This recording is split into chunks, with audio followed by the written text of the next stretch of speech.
Hi, y'all. Welcome back to another.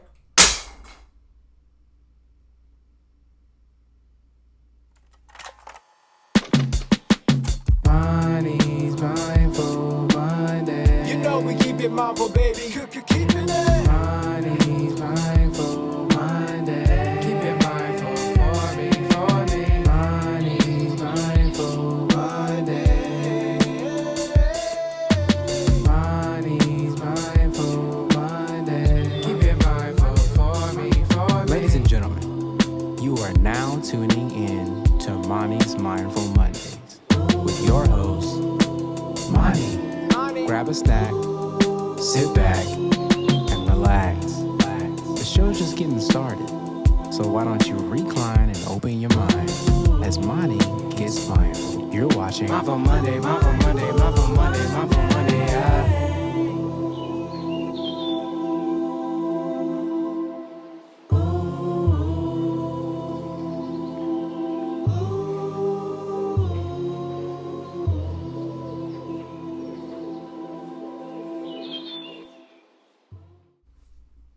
Hi, y'all. Welcome back to another episode of Imani's Mindful Mondays, where essentially I just talk about what's got my mind full. So, I'm Imani, and yeah, welcome to my channel. Welcome, homies. If you are new here, you can go ahead and like and subscribe to the channel. And if you're not new, I'm glad that you decided to come back. I feel a little mellow, and I'm gonna be 100% honest. As soon as I pressed record and I sat down, one of my pictures just fell off I have a floating bookshelf up. If y'all know, I've been renovating my room and things. But I had a picture frame on the top of the bookshelf and it just fell down. And so when I look at the camera, I'm looking at that and I'm not gonna lie, it's kind of sad. I'm a little hurt about it, legitimately. However, we're gonna record this video and it's giving ironic. I don't know, it's giving really ironic. Especially, so for context of this particular picture, when I graduated from my undergrad, I didn't really, I was living in an apartment at the time. I didn't really have any pictures or anything hanging up. I wasn't really one to decorate spaces that were temporary for various reasons. I just didn't feel that connected to decorate spaces that were temporary or that I knew that I was going to leave eventually. And so I didn't really decorate my room for undergrad. And I didn't really have pictures. I would go into some of my friends' rooms and stuff, and they would have these pictures hanging up. And I would be like, oh my gosh, that's fun and wholesome. But I never really took pictures with my friends. I didn't take that many pictures in general, and I never would go through the effort of getting them printed out. However, when I graduated, me and one of my friends, she was living in Chicago at the time. My undergrad was in Illinois. But we had a little hangout session before I left to go back home, and home is Georgia for me. And really quick, I'm gonna do a get to know me video so that y'all can know those more basic facts about me, and that'll be the Mindful Mondays for next week. But my friend, she ended up making me. She wrote me a very cute card, which is oh, this is very sweet. But she also made me. She took 2 pictures that we have together, and she put them in a picture frame, and around the border of the picture, these big hearts. But it was just a very sweet present and a very sweet gift because it was oh, you're my first friend who I have a tangible picture of that's not on my phone or on some electronic device. I actually have it and I can hang it up. Granted, realistically, I guess I have a couple other pictures with friends too, maybe a Polaroid picture, but this one was the first one that was in a frame.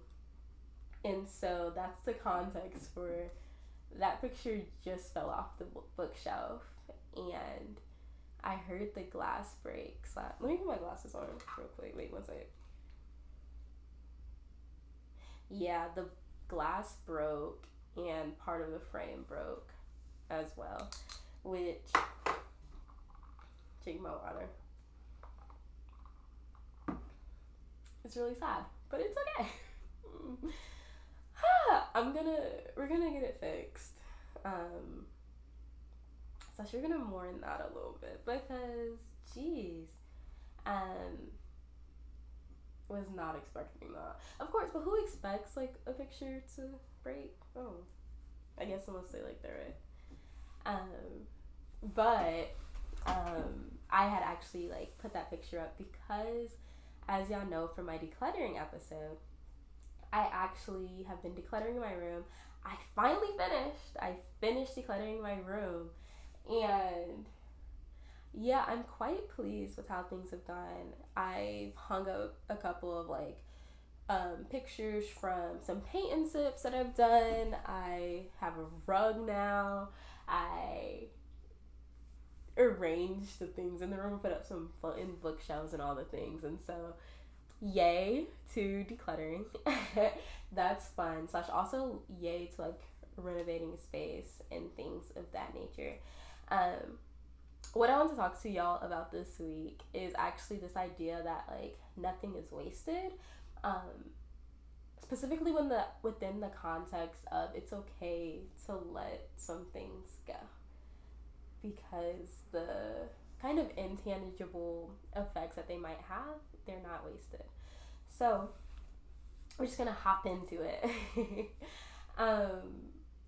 The reason that I've been thinking about this is because I've been thinking about kind of my own professional trajectory, or like my career trajectory over the past several months, because what I thought that I wanted to do and what I was kind of on the path to be doing has kind of shifted a lot.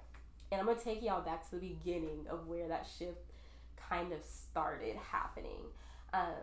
And we're gonna talk about a little bit about the sunk cost fallacy today in this video, and then just gonna bring us back to like this present moment. Yay! So for context, when I was an undergrad, I majored in psychology and I had a certificate in civic engagement. And so with psychology, I was in a research lab and I really became enthusiastic about doing research, specifically doing research on like adolescents, and kind of how children shape and navigate and negotiate their identities through or doing like these pivotal moments of adolescence, right?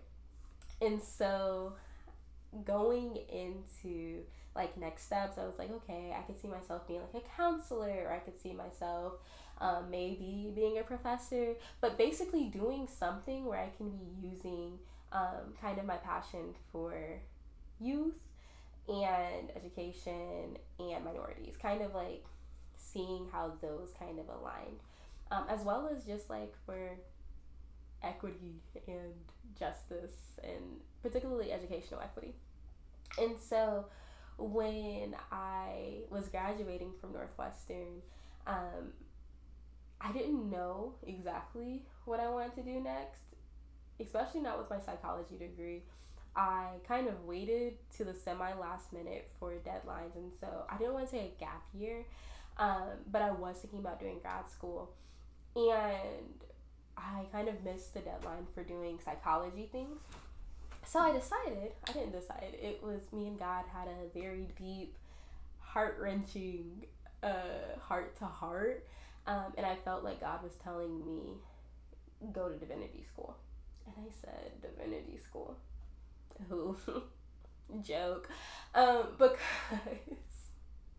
my assumption of what Divinity school is like, oh, Divinity school is, for those of you who don't know, Divinity school is basically like grad school where you're studying religion specifically. And so for me, my conception of Divinity school was like, oh, you're going there to be a pastor, you're going there to be a preacher, and your girl said, nah, that's not what I want. And so, but God kind of made it clear to me, like, but that's what I want for you. And so I said, oh, okay. Or God, I feel like God wanted me to do Divinity school specifically. So I said, okay. And I looked at like I only applied to one school, the school I'm currently at, and I was looking on their website, and the thing that really sold me was just the idea that they had a dual degree social work and divinity program. And so I was like, fun, yay, because social work, and it wasn't just divinity. And so like kind of those interests that I had around like social justice and counseling, as well as psychology, it felt like it could fit within social work. And so I was like, okay, let's do both. Let's do this dual degree. However, to be honest, every step of the way, I kind of had like this internal battle, this internal struggle of like, is it me who's deciding to do this social work degree, or is it like, is this what God is asking me to do? Because I know for sure God told me to do divinity. I don't know for sure if God told me to do social work, but maybe we can partner. So fast forward about a year into my program, I'm going into my second year of my MDiv, MSW, so Master's in Divinity and Master's in Social Work program. And for the way that my school's MDiv, MSW dual degree program is set up is you have your first and fourth year in divinity, and then the middle 2 years are in social work. So going into the second year of my grad school program, I was also going into my first year of social work. I hope that made sense. So I just did a year, I completed a year of divinity, and now I was going into my first year of social work. And so when I started the social work program, long story short, there were just a lot of hiccups, a lot of things that was kind of like, I mean, but do y'all want me here? Because this is giving unnecessarily hard. And not in the sense of like, oh, the coursework is challenging, or I had a field placement at the time, like, oh, my internship is hard. No, like, they were fine. It was okay. But like the actual program itself was like, from an administrative standpoint, it kind of felt like I was left out. In a lot of ways, I was just very overlooked, right? And so that was kind of difficult because it was like, it brought back up those beginning, that internal struggle that I had of like, but God, did you ask me to do social work? Like, am I doing social work of my own will, of my own volition? And so fast forward a couple of months into the social work program, when things are going fine, they're starting to go smoothly. I really was enjoying, I was at a preschool for my internship, and so I was really enjoying my preschool and all of the things. However, I just really started to like feel kind of at odds, and it was like, I really don't think this is what I'm supposed to be doing. And even though I was enjoying doing social work, I started realizing like, this isn't, like, yes, I'm enjoying it, but I'm enjoying it in the moment, and it's not necessarily something that I want to do long term. And I also realized I just felt, the main thing really is like, I just felt like God was saying like, leave. And so I was like, let me not be rash. Let me not just make a quick decision. But I was talking to the dean of the Divinity School around this time, and she like kind of asked me like, you know, what do you see for your future? And I was telling her like, oh, I want to blend like creativity with like educational equity and something else. I don't remember what that something else was, but just thinking about like creativity, community, educational equity. Those were the things I really was like, yes. And she was like, okay, that's really cool. So where does social work fit in? And I was like, wait, don't do that. Please don't do me. Please don't do it. However, that conversation really made me start to think like, again, why am I doing social work, and am I trying to force social work to fit? And that's not to say that social work couldn't have fit with those interests, but I think that I was realizing like, yeah, I don't think this is what God has for me. I really don't know. And so I decided that I was going to fast and pray for a couple of weeks before I made the decision. However, the truth is, I kind of already knew before. And so it was kind of like, I don't want to like rush out of this though. And so there were different confirmations throughout that period, and I was like, okay, yeah, I feel very, very strongly that God does not want me to do this anymore. I don't want to do this anymore. I have no desire anymore to do social work. And so I decided to step back from social work. However, in the midst of this process, and this is like the point of the video, like as I was thinking about like, do I stay or do I go? I just kind of started thinking a lot about like, it feels like a lot of wasted time. Like I've taken at this point going on 5 courses that were either social work adjacent or specifically within the School of Social Work. I have said for over a year and a half now, I'm going to be in the School of Social Work and Divinity. I've also been betting my plans for my future career. I've been betting that on social work because I didn't know what I was going to do with Divinity. In some ways, I still don't know what I'm doing with Divinity. However, like social work felt like I felt like an easier route in the sense of like, oh, I know like I can do counseling, I can work in the school system, I can do XYZ, I can do research. And so when I decided that I was going to step down from social work, I just felt like there was a lot of wasted time that I couldn't get back. And so that's one. And there were like a few people that kind of told me like, why do you feel like time was wasted, you know? And I'm realizing now that like, even though I did not decide to stick with social work,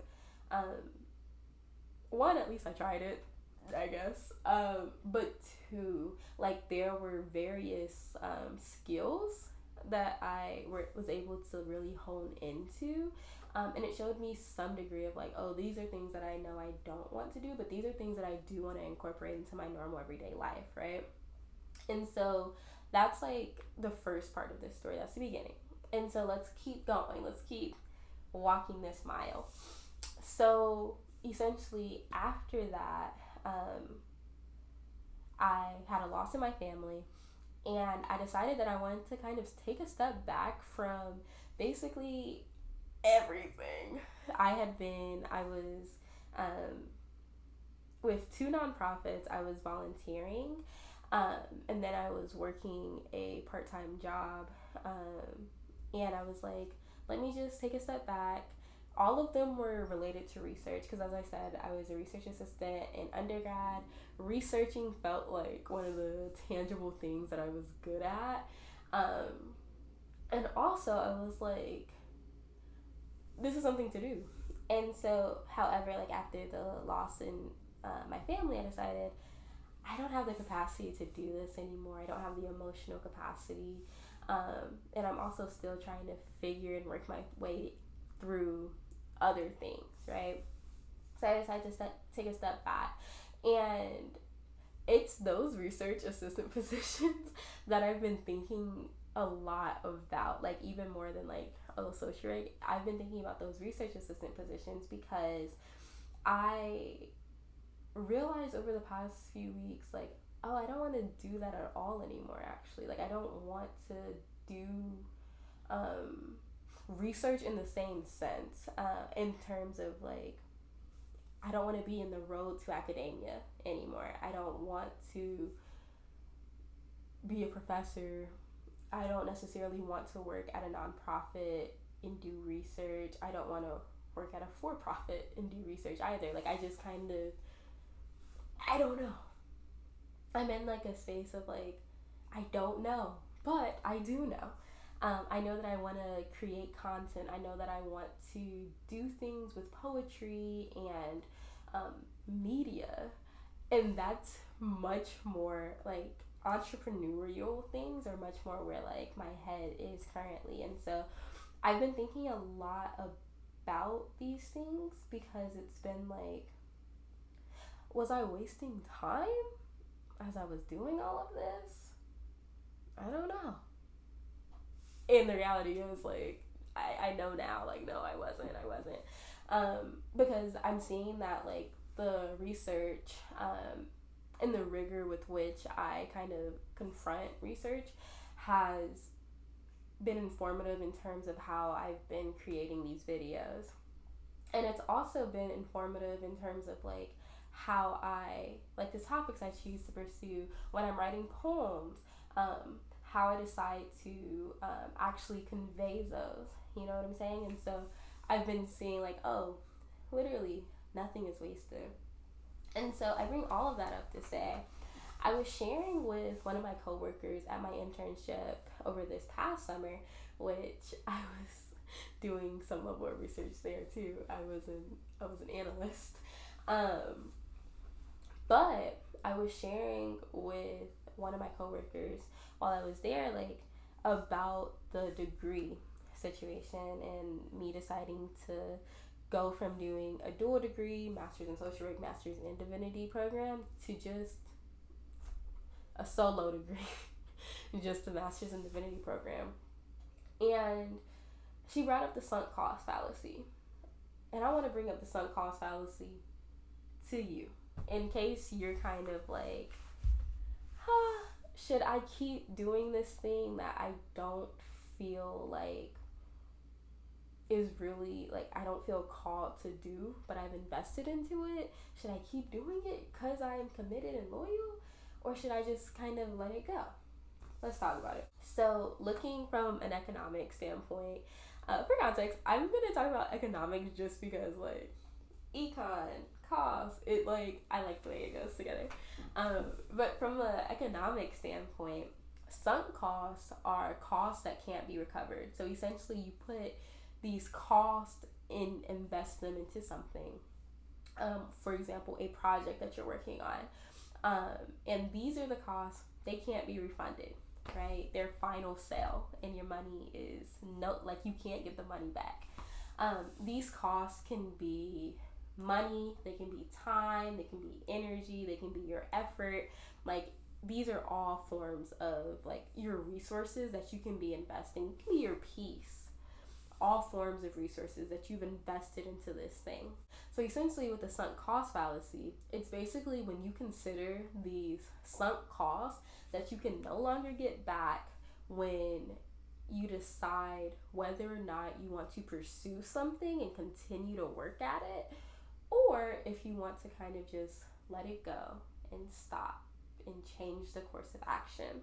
And so the issue with the sunk cost fallacy, because it seems very admirable. It seems like, okay, I've invested this much into it, I must stick it out. And so it speaks to loyalty, I think. It speaks to commitment, I think. But it also speaks to a sense of binding, in my humble opinion, because it's kind of like, oh, I can't escape. I can't get out of this because I've put too much into it. I've invested, I've given too much of myself for this. You know, I might be talking to myself right now, but it's okay. But I've put too much into this. I can't say no anymore. I can't stop. This can be seen in a wide range of things. For example, in your friendships or relationships. A lot of examples online / like in articles and stuff talk about, like, whether or not you choose to stay friends with someone or stay in a relationship that you don't, like, I don't want to be in this relationship with this person anymore. For whatever reason, I'm not going to give examples, but, like, me and this person, we don't mesh well, or it's just, we're not on the same, like, path, and I don't want to be in this relationship with this person anymore. It can be you deciding to pursue a particular, like, career, aka me, a career or a job prospect, a school, whatever the case may be, a particular, like, project, or a particular venture. Like, the sunk cost is like, I've paid too much and I can't get my money back. Therefore, we're gonna do this anyway. I was watching A Neighborhood, and I don't know if y'all watched that. I actually really love it, but it's with Cedric the Entertainer. But essentially, in The Neighborhood, Calvin is, like, the patriarch, I guess. His son, Calvin and Tina, they have 2 sons. One of the sons My hair just flew out. But one of the sons, he got married. However, he and his fiance decided like a week before the wedding, we're not going to do this no more, / we can't do it anymore. Not because of any like bad blood or anything, but essentially one of them wanted kids, the other didn't want kids. And so they decided just to kind of go their separate ways. And so, however, the wedding venue cost $10,000. $10,000. And so Calvin, that Cedric the Entertainer's character, he decided like, listen, I paid for this and they're not giving me a refund. And so you know what? We gonna make a shake. We gonna have a party still. And so like the son went and he was miserable. Like he was very, very sad. But essentially that's kind of like the thing, like, oh, we must go through with this thing because we've like poured so much into it. And I think that there is something to be said about having a certain level of stick-to-itness. When we're young, and we're like playing sports or we're like figuring out like, what do I like? What are my hobbies? What are my interests? The reality is like, you kind of have to have like that sense of, oh, I'm gonna try it and give it a fair chance. Like one bad day that typically can't be enough, like, oh, I'm gonna take a step back, you know. It's like, no, okay, kiddo, you've been at it one practice, maybe try again. You know, there's like a certain level of stick-to-itness. However, the thing is, and something I've been thinking about is like, as we age and theoretically as we mature, as we get to know ourselves more, I think that like we can really use wisdom and discernment, especially as we become more attuned to like God's voice and like God's hopes and desires for us. I think we can use wisdom and discernment with these things as well. You know what I'm saying? Like, we don't have to stick to everything. We can call it quits, and that's okay. I think that that's a very beautiful level, honestly, of discernment. Like the choice, like, oh, I know this is hard and I know that I've invested this much in it. However, I'm going to take a step back. And this doesn't even just have to be for like some of these more tangible things. I think a thing that I've been thinking about with the sunk cost fallacy is when I consider some of my thought patterns. It takes a lot to decide I'm going to change my belief system. I'm going to change my thought patterns because I've invested however many years into believing a certain way. When we think about forgiveness, right? Like, oh, I don't know if I want to forgive this person. I don't know if I really want to make amends with this person because I've spent however many years like hating them or just not liking them too much, and I don't know, but there's a tug that's telling me like, perhaps I can just let it go. Maybe I should just let it go. I think the reality is that when we have this certain level of, I must do this because I've invested so much into it, we can kind of exempt ourselves from the beauty that is waiting for us in the future because we won't let go of the past. And the reality is, letting go of what we've invested, that can be hard. It can be very difficult. It also can be very scary. And it can be risky. The reality is it's risky. But there's always a level of risk when you invest something. Even if you lose it all, are you going to lose more? You know? And that's not to say that you can't, that you shouldn't stick to things. I'm not saying that either. And that's why I brought up wisdom and discernment, because I think there is something to be said about like, oh, I have invested this into it. However, I think it's worth it in the end. And so I'm going to stick to it. Or like the opposite of the sunk cost fallacy, or combating the sunk cost fallacy, isn't just, oh, I'm going to give up on everything and I'm just going to let everything go. It's no, I'm going to actually weigh the pros and cons. I'm actually going to consider What are my goals? What are my priorities now and in the future? What are my motivations? Have they changed from when I first started this thing? What do I care about? You know, like, really, where is my heart? Where are my passions? Even the idea of, like, I've invested this, but what can I invest to change the direction and the trajectory of what I'm wanting? You know, to get the outcome that I want, what can I change? What can I alter? And so I think that, again, there's a certain level of wisdom and discernment that comes with weighing whether you should stay or go. The song, I don't know if you have seen Let It Shine, but like, tell me the truth, is it gonna be me and you? But that song just kind of got stuck in my head just now, but it's okay. And so I guess the last thing I'll say is just that three things. One, nothing is wasted. Even if you decide, like, oh, I don't want to pursue this option or this opportunity anymore, it's okay. It's not the time that you spent, the energy and effort that you spent into that. I would bet that will yield some more maybe intangible results that you can carry with you to other arenas. Honestly, different skill sets and things that you can carry with you to other arenas. Yeah, and just consider, like, your perspective. Two, it's okay to let things go. Even though it feels risky and scary and you don't know what the future may bring. To be 100% honest, part of the reason why I kept applying to research assistant positions or even helping people in volunteering in, like, more research positions was because I was like, this is the only thing that I feel, and only thing is probably inaccurate, but this is one of the things that I feel good at, and it's a way that I really feel my skills coming together and coming to use.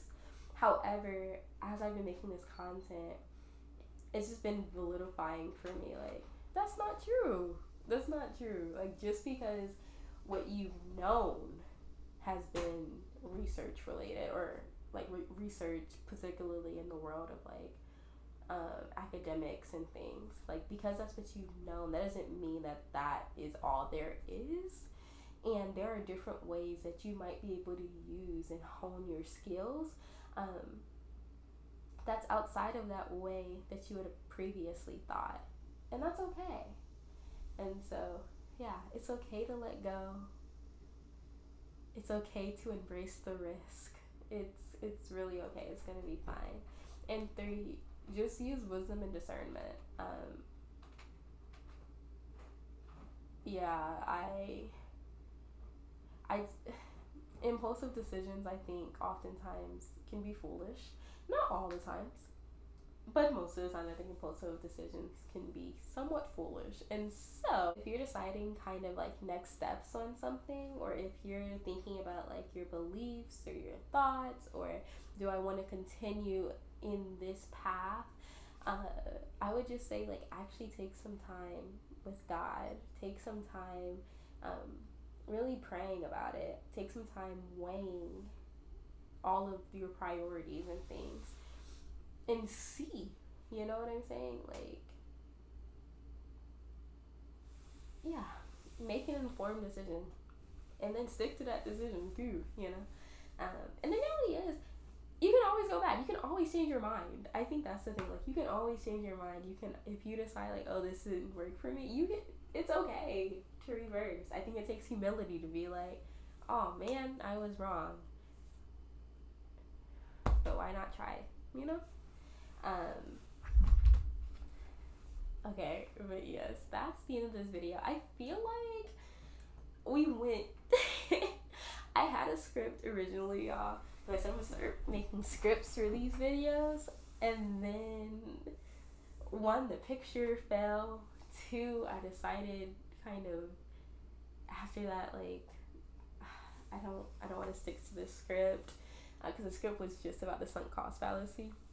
I was like, no, I want to talk really about this idea of nothing being wasted. And so here we are.